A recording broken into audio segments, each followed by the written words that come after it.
These are the four big marketing oil wells. The first one you got to get in place is you have to have systems and processes for maximizing client value. And what I mean by that is not just selling them more things, although that is part of it.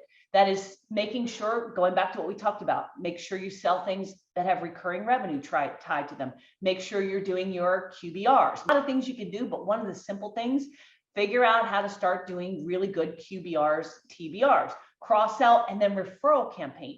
The second thing you want to look at is weekly prospecting for new clients. You want to have multiple ways to get a customer, not just referrals, but multiple ways. And again, what you want to do is not do random acts. Random acts, all they do is waste your time and drain your wallet. You want to have a structure to prospecting. You want to have a systems and processes for these things.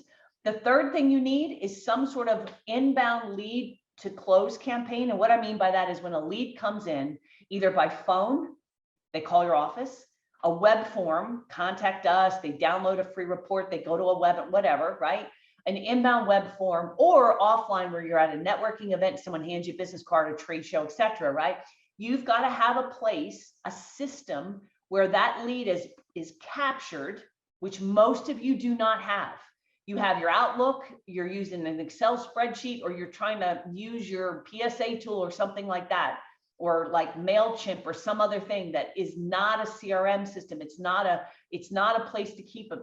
And you need a place to put it, track it, follow up on it. And then if they are not interested or go dark or need a callback, a way of managing those prospects and opportunities. So that inbound lead comes in, it's got to be captured, and then all the way to close. And when I say all the way to close, I'm talking about not just when you follow up on that lead. Let's say you get a lead, and you will get a lead, and they're talking to you and they go, well, I'm very interested in talking to you, but we've got 6 months left on our contract.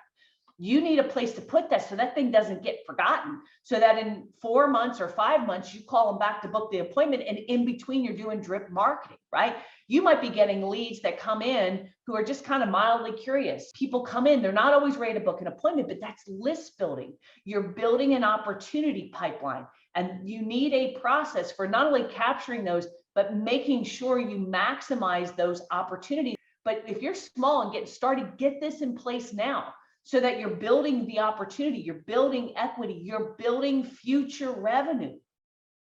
And you got to have a system in place for doing that. And number 4, drip marketing and follow-up, because not all opportunities are going to close. Like in my business, only about 41% of our prospects buy in the first 3 months. The rest buy after month 4. We even have, I did the math. So if we gave up on a prospect after 3 months, and most of you aren't even following up for 3 months, most of you aren't even following up for 3 days, right?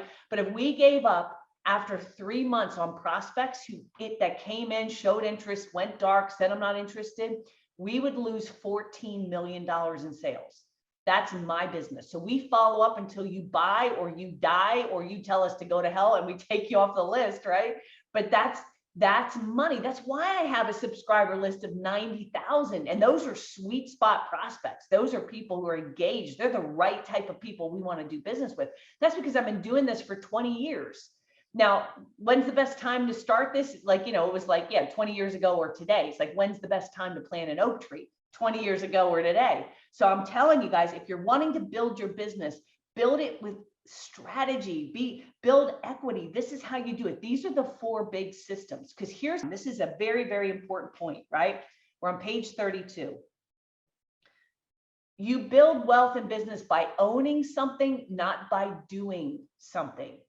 So the people who get paid the most are people who own a business, not by doing the work necessarily, because you get paid hourly for that, but by owning the business, and by owning a list, and by owning a place in your market. By owning those things, that's how you build real wealth.